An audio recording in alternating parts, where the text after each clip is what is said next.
Ang Ginoo manaa kaninyo. Manausap kanimo. Pagbasa gikan sa Santos nga Ebanghelyo sumala ni Lucas. Himayaon ikaw, O Ginoo. Ang mga tinun-an ni Juan mibalita kaniya bahin niining mga butanga. Unya gitawag ni Juan ang duha kanila ug sila iyang gipaadto sa Ginoo aron pagpangutana kaniya, ikaw ba ang giingon ni Juan nga moanhi o magpaabot pa ba kamig lain? Sa ilang pag-abot kang Hesus, miingon sila, gipaanhi kami ni Juan nga magbubunyag aron pagpangutana kanimo kung ikaw ba ang iyang giingon nga moanhi o magpaabot pa ba kamig lain? Niadto gayong panahona, nag-ayo si Hesus og daghang mga tao sa ilang mga balatian og mga sakit og sa mga giyawaan og naghatag og panan-aw sa mga buta. Unya gitubag niya ang mga sinugo ni Juan. Pauli kamo og suginli si Juan sa inyong nakita og nadungog. Ang mga buta nakakita, ang mga bakol nakalakaw, ang mga sanlahon na ayo, ug ang mga bungol nakadungog, ang mga minatay na buhi, ug ang maayong balita giwali ngadto sa mga kabos. Bulahan kadtong wala magduha-duha kanako. Ang Ebanghelyo sa Ginoo. Daygon ikaw, O Kristo.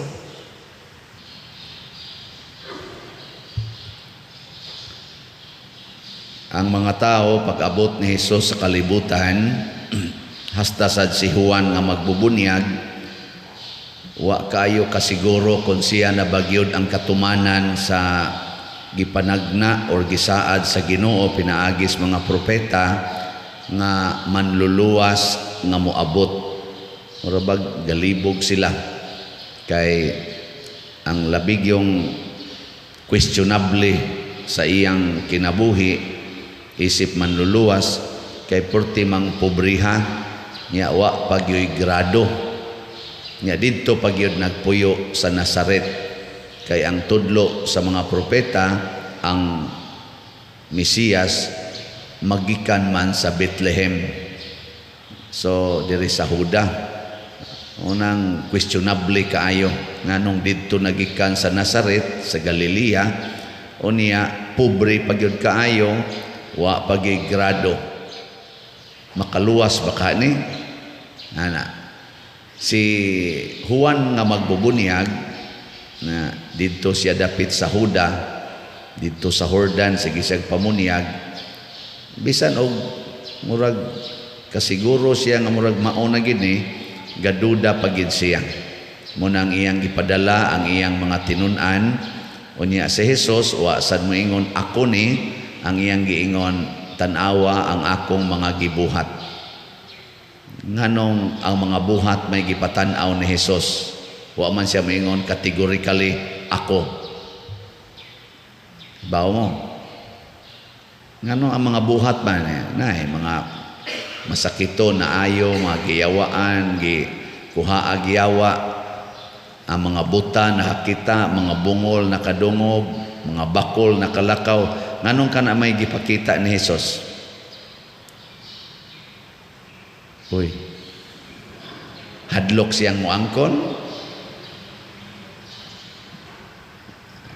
para gud ana imong bana imong ingnon diin man gyud ka nga dugay man kang niuli didto kas imong kabit nya maingon din siya si kuan si pare naghikay mangudto nya kana ganing nangimbitar nya kay di lagi ta kabalibad kadaghan man imong palikoy-likoy diin lagi ka ana mura bag si Jesus no nagpalikoy-likoy siya ba wa niya klaruhag tubag ingon ikaw na ba o magpaabot miglain pila na may pagingon ako o magpaabot pa muglain pero ang iyang gitudlo mga buhat ana mga buhat niya di man gyud mo manubag so ako na lay mo tubag no sa sa akong ubos nga pangagpas, mga buhat ang ipakita ni Hesus aron ang tanan nga katawhan nga mosunod niya makasabot nga ang tinuod di ang presensya sa Ginoo dinhi sa kalibutan anaa sa mga tao nga mubuhat sama sa iyang gibuhat. Pasabot ang tanang tao pwedeng mahimong manluluwas, co-saviors, pinaagi sa mga buhat nga iyang gihimo.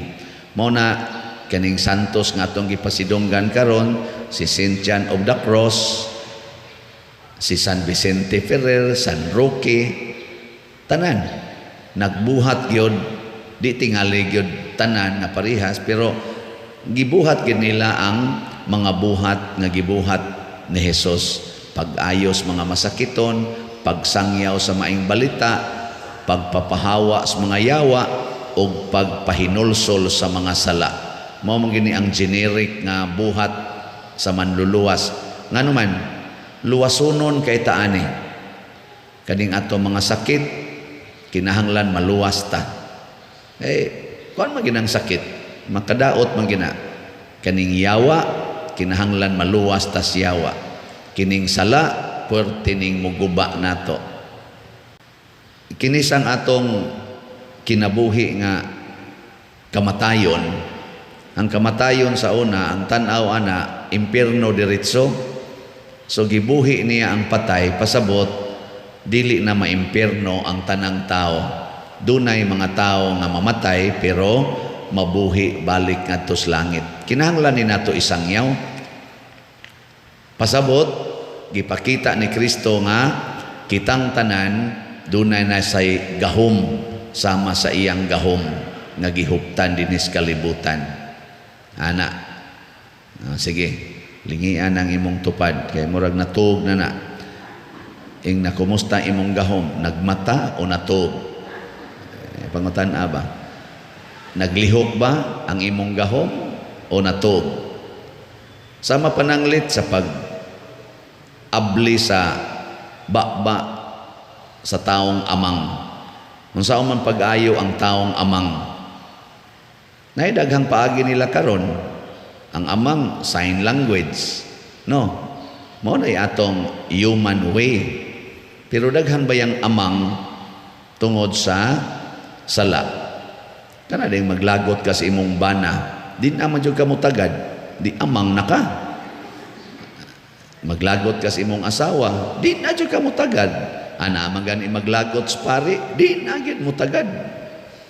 Naam sa gani pari, maglagot siyang isig ka pari, kay wa kayo may pagkabahin ng kulikta. Di na gid mutagad. Naamang niya unsaon man pag-ayo, kinahanglan taog gahom. Unsa man gahoma? Ang gahom sa Ginoo. Unsa may gahom sa Ginoo? Para ana mutingog. Unsa man? Gugma. Sikiti na. Sikiti ba? Sige higyog sikit imong bana, sige hig sikit. Ug wa na magtingog nimo imong asawa, sige hig sikit. Tan-awa di ba moingon, hawa gud yan, animala ka. Awa na nakatingog na. Ingka salamat, di na gid amang. O, di ba? O, di naayo na siya. Pero napamayawa kay singhag man. Sige gyud sikit imong atimanon on sa iyang panginahanglan, imong andamon, katong iyang nalagutan nimo, imo natong basulan, katong imong kabit, imo natong biyaan, nya ang imong sugal, imo nang hunungon, ang imong red horse, imo na nang ipadaplin, nya ang imong mga budget ani ipalit na nimo og pagkaon sa inyong balay. Tagaan na nimo og gift, Christmas gift imong asawa, katong paborito niyang mga gift na tanawa, di ba? Katong singhag niya nga tingog nimo kay naiyawa, igsunod na mag-ingon na gina, unsa may nakaon nimong buanga ka nga nagtinarong naman ka, ana nindot nagtingog, ingon ka wa na gyud, narang-arang na gyud ang yawa, murag nawagtang-wagtang na. Sigihi pa gyud kay giingon pa man kang buanga ka. Ningon pa man buanga ka, Di gugma, ana, nya imong paregan-paregan, imong hikap-hikapon, imong hapyod-hapyoron. Isunod ato mo text na to nimo, asa naman kalab. Ingani ka, anaong sa animal, naayo na gyud. Naayo na, iyang kamot, kamaunang mo text. Isa to pa, makalihok ng iyang kamot. Ana, nya inigabot ni mo sa balay, uy, musugat naman. Ay, wa na gitawon mabakol, makalakaw na. Ni sugat. Di na, nakuha na. Naayo na tanan. Kung sa may gigamit, gugma. Gugma. Nga, labi ng mga ikagpasaylo. Sorry ha, kay tintal dyan ko sa mga bisyo. Pero karon saad na dyan ko, maningkamot ko. Nga, tabangi lang sa ko, nga dili ko mabalik sa akong bisyo. Gakos din na ni mo. Mga hilom na mong duha. Lipay pang pari sunod tuig, kay bunyag naman sad. Bunyag na sad. Kakwartas ang pare. Di ba? Sa to pa, na abot na ang kinabuhi. Nabawi ang kinabuhi. Patay na ang tatong inyong pagrelasyon, nabuhi o balik. Mahimo ba ni? Yes. Gamita lang ang gahom sa Ginoo. Kay matod pas Ginoo sa unang pagbasa, ako ang labing gamhanan, ako ang nagbuhat sa tanan. Ayaw na mo pagduda nako. Ako, under control nako ang tanan, ug walay laing Dios labaw kanako. Yan ang siguro nganong magduda pa man kuno taniya. Maubit atong atong tubag sa Salmo. Unsa tay atong tubag sa Salmo? Imangin mo kamao mo tubag ato. Paulan na ang mga panganod sa matarong ug ang yuta magpahimukso sa manunobos.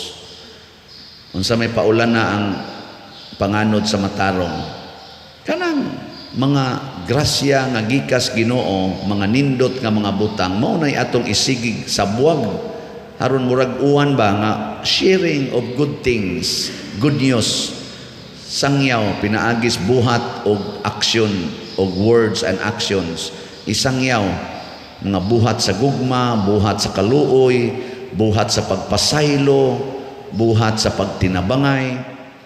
Utang malipay ko ning among organisasyon dinhi nga COVID-G ba? Pero may mga ginang moapil dinhi sa ato mga dagkong kalihukan, ato raman sa mga igsuon dinhi. Kay naami triple A nga prinsipyo na mo'y puy-an na mo sa kinabuhi, ang ampo, antos ug alagad, or pwede rambulon aron mo daog yun. Alagad, ampo, antos, or antos, ampo, alagad. Rambol-rambula lang na.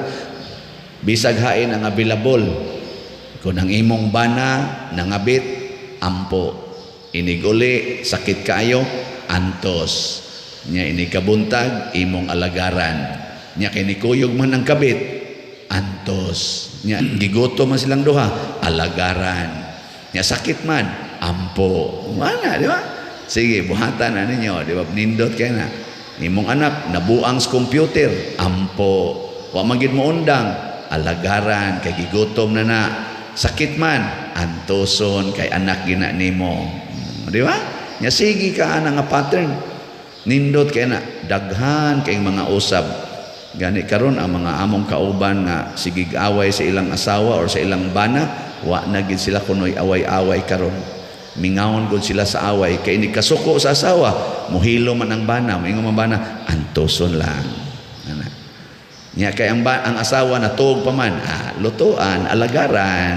Ana, igmatas asawa, oy, luto naman, limpyo naman, nang laba pangkanahan nga bana. Moingon sang asawa, unsa kay nakaon ning panuway dako. Nakanahuna man sa dang asawa kay kauban man sa siya COVID. Yay, ni alagad man di sa kupalkan si alagaran ko sa ning panuway dako. Alagad sa siya nga to. Hangtod nagkahiusa, adi na mag-away oy. Ana. Di man mo mutuo, sige na, nindog na ta.